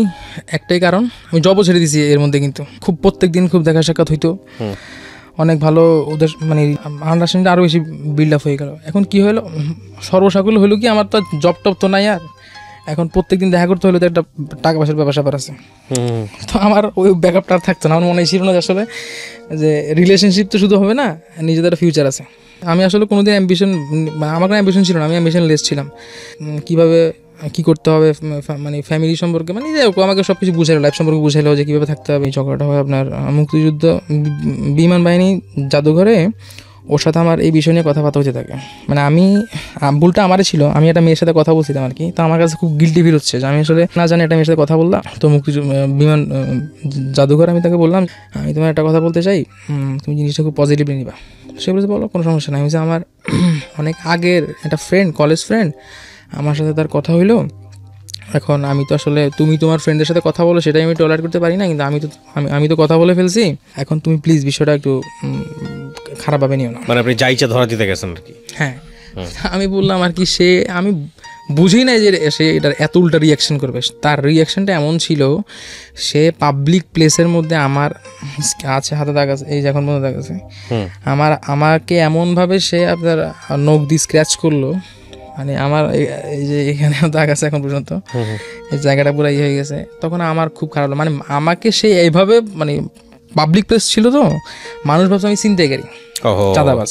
ওখানে আপনার ওই মিলিটারি পার্সন ছিল কিছু, যদি বিমান বাহিনী গিয়েছিল, ওনার সবাই চলে আসে, কী হয়েছে। পরে ওরা আল্লাহ রহম করছে, বলছে না এটা আমাদের ব্যক্তি মানে পার্সোনাল ব্যাপার, আমরা এমনিতে ঝগড়া করতেছি। যাক, ওখান থেকে আমি চলে আসি। তো তার সাথে ওখান থেকেই আমাদের একটা ফাটল ধরার সৃষ্টি হয় আর কি। 1 সপ্তাহের মতো গ্যাপ ছিলাম, থাকার পরে সে নিজের ভুল বুঝতে পারে, সে খুব গিল্টি ফিল করে। তারপর যেটা আসে যে সে আমার প্রতি খুব উইক হয়ে যায়। তখন আমি আবার একটু চিন্তা করলাম যে না, এখনই সময় তাকে একটু বোঝানোর যে আসলে তুমি যে কাজগুলো করে আসছো বিগত দিনগুলোতে, এগুলো আসলে খুবই বাজে, এগুলা কোনোভাবেই মানে টলারেট করা সম্ভব না কোনো ছেলের পক্ষেই। তা আমি ওইভাবে তাকে করতাম আর কি। মানে সে আমার কাছে আসতো, আমি মানে নিজের ইচ্ছার বিরুদ্ধে গিয়ে তার সাথে ভাব নিতাম যে না সম্ভব না, এসে করতাম। তারপর সেই একটা সময় আপনার দেখলাম যে না, মানে সে অনেক ইমোশনাল, তার আম্মু পর্যন্ত আমার ফোন করছে। আমাদের বিষয়টা পারিবারিকভাবে চলে গেছে। আমার ফ্যামিলি জানতো, ওর ফ্যামিলি জানতো, আমি ওর ফ্যামিলির সাথে খুব অ্যাটাচ ছিলাম, কথাবার্তা বলতাম, ওদের বাসায়ও যাইতাম, ওর মামির বাসায়, ওর ভাইয়ের বাসায় যাইতাম। ওর মা পর্যন্ত আমাকে ফোন করে যে বাবা দেখো যাবার হয়েছে, ও তো খুব কান্নাকাটি করছে, তুমিও একটু দেখো কী করা যায়, ও তো খুব কান্নাকাটি করতেছে, তুমি লাস্টবার মতো সুযোগ দাও।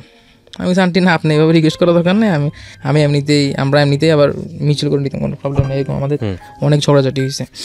তো যাক সে আমার খুব চাইতো, মানে শেষ পর্যায়ে আর কি, সে আমাকে খুব কাছে চাইতো, আমি তার করতাম না। পরে আমি ওখান থেকে মিরপুর থেকে আমি ফাইনালি চিন্তা করলাম যে না, এতদিন তো বেকার থাকা যাবে না, আমি একটা কাজ করি, আমি মোহাম্মদপুর আবার চলে আসি। তো এই গত 19 সালের রোজার মাসে আমি মোহাম্মদপুর শিফট হয়ে যাই। মোহাম্মদপুর শিফট হওয়ার পরে আপনার ওখান থেকে যথারীতি বাড়ি থেকে ইট করে চলে আসি। আসার পর আমি একটা ছবি পাঠাই, মানে ওকে একটু হার্ট করার জন্য আর কি, যে দেখো তুমি এতদিন যে ফ্রেন্ড সার্কেল নিয়ে ঘুরলা, ছেলে ফ্রেন্ড নিয়ে ঘুরলা, আমি অনেক কষ্ট পাইতাম এই ছেলেদের ছবি টবি দেখলে। তো সেই বেসিসে এই অসুস্থ ছিল, তার টাইফয়েড ছিল সম্ভবত, তখন সেই জিনিসটা মানে আমার উচিত হয় নাই ওই সময়টাতে পাঠানোর, বিকজ সে অনেক অসুস্থ ছিল, আমি তো জানতাম না। তো এইটা দেখার পর সে খুব কষ্ট পায়। তারপর আমি ওকে ব্লক টক করে দিই হোয়াটসঅ্যাপ থেকে।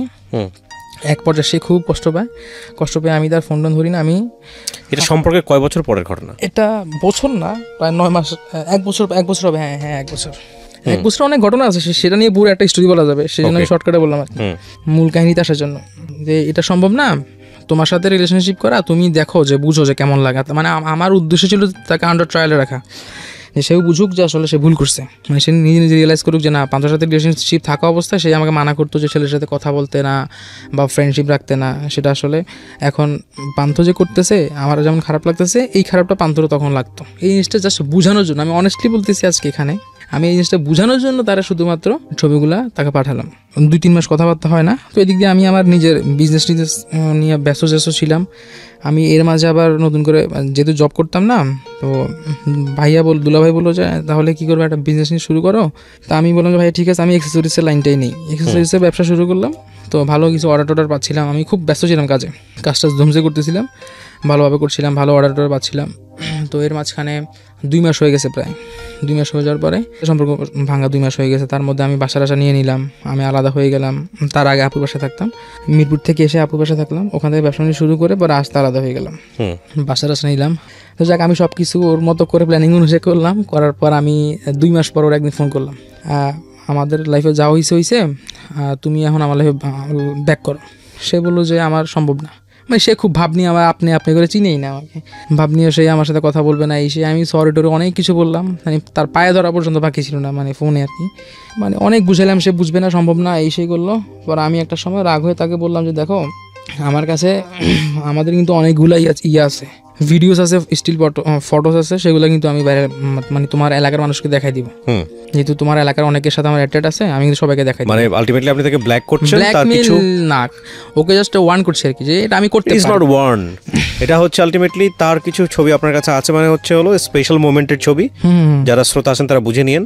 এই ছবিগুলো আপনি আপনার কথা মতো ও কাজ করছে না বিধায় আপনি তাকে এক ধরনের থ্রেড দিচ্ছেন, আমি ছবি কিন্তু আলটিমেটলি তোমার আত্মীয় স্বজনকে পাঠিয়ে দিব। হ্যাঁ, তাই তো, মূল কথা তো তাই। যেহেতু আপনার আমার বিষয়টা তার ফ্যামিলি পর্যন্ত জানতো। জি, তারপর তো আমি বললাম দেখো, তো তুমি জাস্ট একটা ছবি তাকে আমি দিলাম। তার মাঝখানে তার আগেও একটু বলি, তার আগেও সে আমার কাছ থেকে অসংখ্য ছবি নিয়েছে, অসংখ্য ছবি সে আমার কাছ থেকে নিল, যে পান্থ দাও আমার একটু দেখতে ইচ্ছা করছে, মানে যেগুলো ভিডিওস ছিল সেগুলো মানে দেখতে ইচ্ছা করছে বলে আমার কাছে ভিডিওসগুলো সে নিত, হোয়াটসঅ্যাপে নিত। তো এক পর্যায়ে ওই অনেক আগের, যেহেতু এটা হচ্ছে আপনার 2019 সালের জুন জুলাই আগস্ট সেপ্টেম্বর মাসের দিকে ঘটনা বলতেছি আর কি আমি। তারপর ওই সময়টাতে আমি তাকে বললাম আর কি, যদি তুমি এরকম না করো তাহলে আমি তোমার ফ্যামিলিকে দেখাই দিব। যাক, ওই তখন দেখলাম যে না, সে কোনোভাবেই আসবে না, এরকম ছবি দেওয়ার পর সে কোনোভাবে আসবে না। তারপর আমি এক পর্যায়ে তার আশা ছেড়ে দিলাম, যে না হবে না, আর এরকম করে আমি আমার মতো করে আবার লাইফ লিড করা শুরু করলাম। আমি আমার লাইফে আসি, আমি আমার বিজনেসের দিকে ফোকাস করার ট্রাই করতেছি, যদিও এত ভালো বুঝতাম না, তারপর ফোকাস করার চেষ্টা করতেছি শেখার জন্য। সেদিকে ফ্যামিলির সাথে অনেক ভালো আন্ডারস্ট্যান্ডিং হয়ে গেছে, যেহেতু ফ্যামিলিও বিষয়গুলো জানতো। জানুয়ারি মাসের শুরুর দিকে খুব ভালো কথা বলা শুরু করলো। অনেক দিন পর, হঠাৎ 2 মাস পর আমি বললাম যে কিরে, যে মেয়ে আমার 2 চোখে দেখতে পারে না, এত গালিগালাজ করলো সে আমাকে হোয়াটসঅ্যাপে, এখন সে আমার সাথে হুট করে কেন উইলিংলি এত কথা বলার চেষ্টা করছে। আমি জিনিসগুলো খুব পজিটিভলি নিতে পারি নাই। এক পর্যায়ে সে আমার সাথে খুব ভালো কথা বলছে জানুয়ারি মাসের প্রথম থেকে।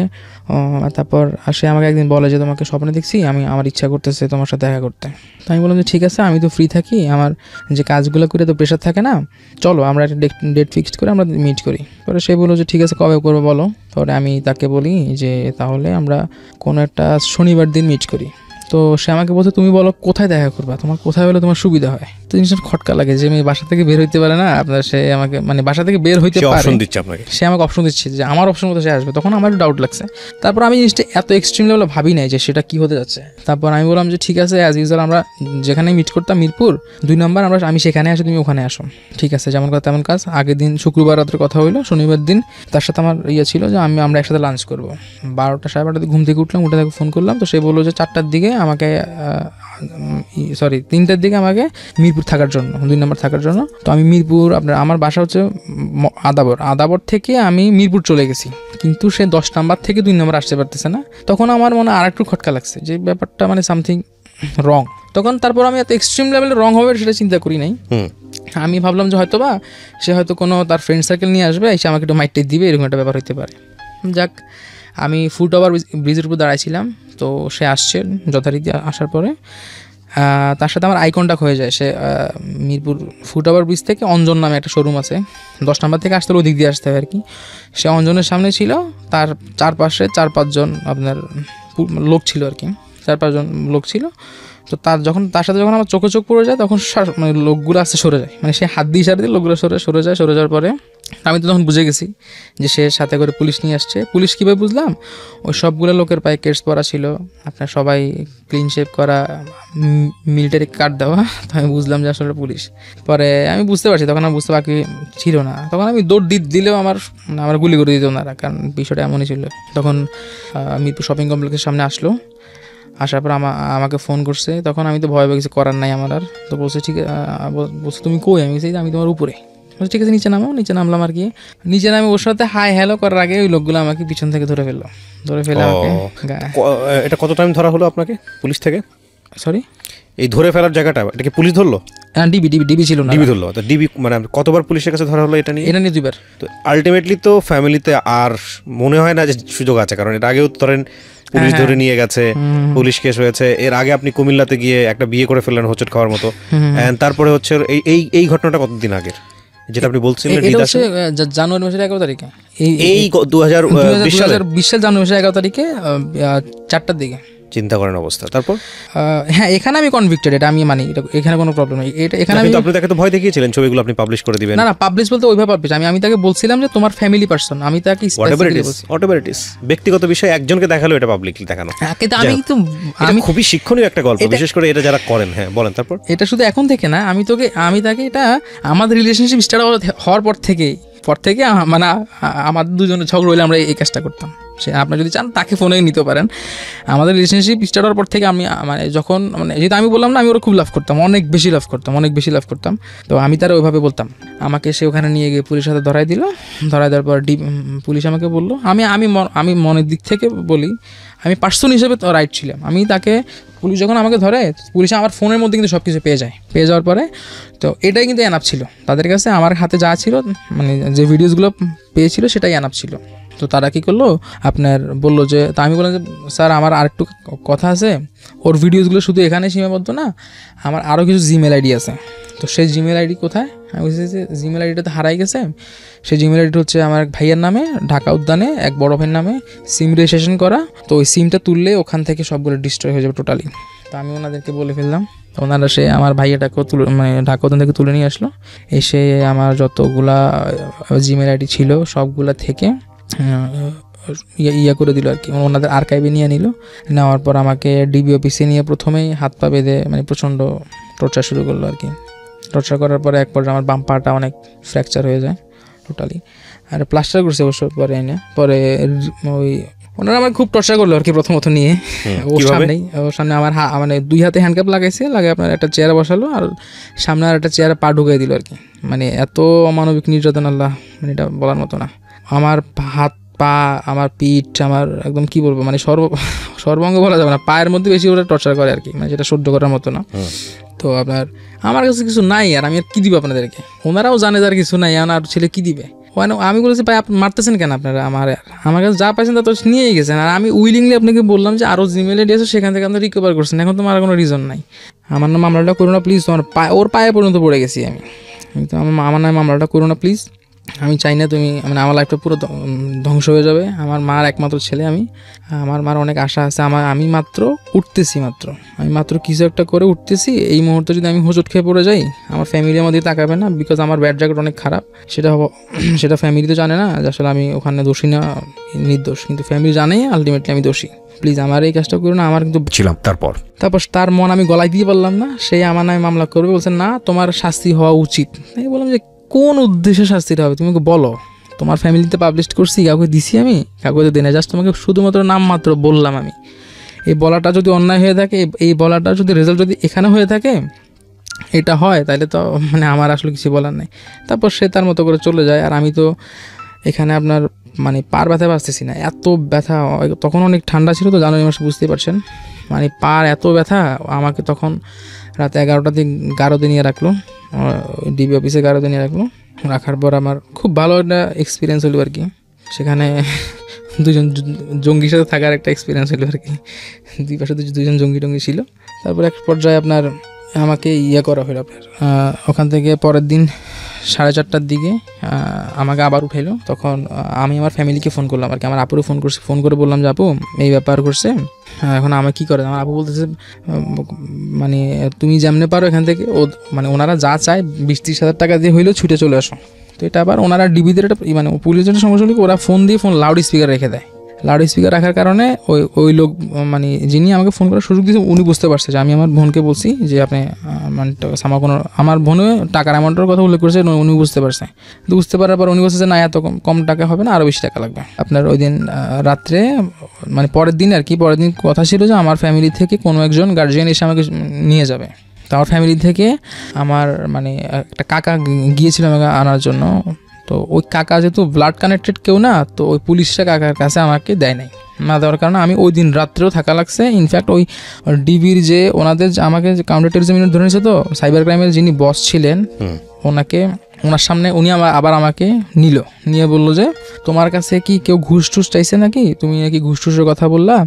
আমি বলেছি যে স্যার কই না, আমি তো বলি নাই। বলেছে যে না, তোমার কাকা পুলিশ হেডকোয়ার্টার জব করে, উনি তো বললো, আমাকে ফোন করে বলছে তুমি নাকি তোমার কাছে নাকি ঘুষ চাইছে। পরে ওনারা যারা আমাকে বেসিক্যালি যারা আমার কাছে টাকা চাইছে, ওনারাই বললো আর কি যে দেখো তুমি এই কথাটা বললো না, তুমি জাস্ট বলো যে তোমার সাথে আমরা এমনিতে কথা বলছি, তুমি যেমনি কাটাও, আমরা যাতে কোনো বিপদে না পড়ি। পরে আমি ওনারা বললাম যে স্যার দেখেন, আসলে বিষয়টা হয়েছে এমন যে আসলে আমি আমার বোনকে বলছি যে আপু এই যদি মামলাটা আমার নামে হয়ে যায় তাহলে আমি 7 বছর জেল খাটতে হবে, 5 লাখ টাকা জরিমানা দিতে হবে। তো আমার আপু শুনছে 5 লাখ টাকা ঘুষ দিতে হবে। তো ঠিক আছে, আপু এই জন্য হয়তো বলছো ঠিক আছে তুমি তোমার কাকার কাছে এই কথাটা স্টেটমেন্ট দাও। পরে যা কাকার কাছে আমার আর কথা বলা লাগে নাই, আমার ওখান থেকে ওনারা করে দেয় আর কি। আমার ওই দিন রাত্রেও জেলে থাকা লাগে, যেহেতু আমার ওই লিগাল কোনো ব্লাড কানেক্ট কোনো গার্জিয়ান আসে নাই। তারপর দিন পুলিশ আমার খুব হুমকি দিচ্ছে যে ওনারা আমাকে মানে মেরে ফেলবে, এই করবে, সে করে ফেলবে, টাকা না দিলে।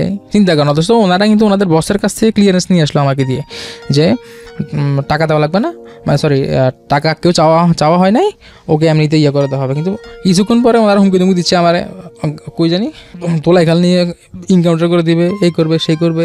ওনারা আমার নামে ইন ফিউচারে ওনারা বাদী হয়ে মামলা করতে পারবে, এরকম রাইটস ওনারা রাখে, মানে কাইন্ড অফ ব্ল্যাকমেল আর কি।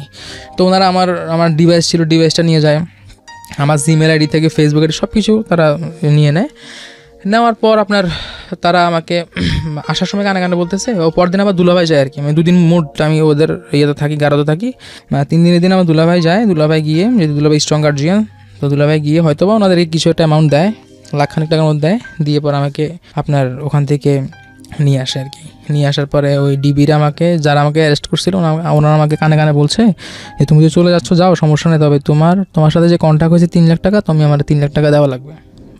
পরে আমি তো এখান থেকে বাইচে আসতে হবে। তো আমি বলছি ঠিক আছে, এটা কোনো প্রবলেম না, আমি দিয়ে যাবো, সমস্যা নেই। কয়টা কিন্তু উপর লেভেলে কেউ জানতে পারবে না, এটা শুধু তুমি আর আমার সাথে কেউ না জানে। ছবিগুলো তাই তো? হ্যাঁ, ছবিগুলো নিয়ে তারা আমার ব্ল্যাকমেল করছে আর কি, যে ওই ছবিগুলো বিনিময়ে তারা আমার কাছে 3 লাখ টাকা দাবি করছে। আদারওয়াইজ তারা এই ছবিগুলো নিয়ে ইন ফিউচারে আমাকে আবার অ্যারেস্ট করতে পারবে। তো তারা আমার কথা হচ্ছে, আমার নামে যেহেতু কোনো মামলা হয় নাই, ওই মেয়েটা আমার নামে কোনো মামলা করে নাই, তো ওনাদের যতটুকু দায়িত্ব ছিল, ওনারা আমার কাছে যেসব এভিডেন্সগুলো ছিল সেগুলো রেখে দিয়ে আমাকে আমার ডিভাইসটা দিয়ে দিবে আর আমার সিম কার্ডটা দিয়ে দিবে। এটা হচ্ছে একটা লিগেল প্রসেস আর কি। এখন ওনারা কী করলো, আমার ডিভাইস তো দেয় নাই আমাকে করলো, আবার ডিভাইস নাটা দিয়ে ওনারা আবার আমার করে ব্ল্যাকমেল করা শুরু করলো। আমাকে সিঁড়ি দিয়ে নামার সময় বলছে যে তুমি যদি 3 লাখ টাকা না দাও তাহলে আপনার তোমাকে আমরা আবার যে কোনো সময় অ্যারেস্ট করে নিয়ে আসবো। তো এখন আমার যে সিঙ্গারগুলো ওখানে ছিল, আমার নামে রেজিস্ট্রেশন করা, আমার ফেসবুক আইডি লগ ইন করা, তারপর আপনার আমার হোয়াটসঅ্যাপটা লগ ইন করা, তার মধ্যে হয়েছে কি তারা আমার পরিচিত কয়েকজনকে ওরা আমার হোয়াটসঅ্যাপ থেকে এই ছবিগুলো পাঠিয়ে দিয়েছে। আমার হোয়াটসঅ্যাপ আইডি থেকে আমাকে ছবিগুলো পাঠিয়ে দিয়েছে। যখন আমাকে মুসলেখা দিয়ে আমার দুলাভাই ছেড়ে নিয়ে আসছে তখন আমি দেখলাম কীভাবে ওনারা একটা লক ছিল আর কি, ওই লকটা যখন ওপেন করছি, লকটা খোলার সময় আমি জিনিসটা দেখলাম যে ওনারা অনেককে আমার ছবিগুলো পাঠাইছে, আমার মানে নোন পার্সন যারা যারা ছিল তাদেরকে। তারপরে আমি ওনাদের কিছুই বললাম না, আমি যথাযথ বাসায় চলে আসছি। এসে আমার আগে পায়ে ব্যান্ডেজ করলাম, করার পরে চিন্তা করলাম যে না, এটা তো আসলে কোনো সলভ না।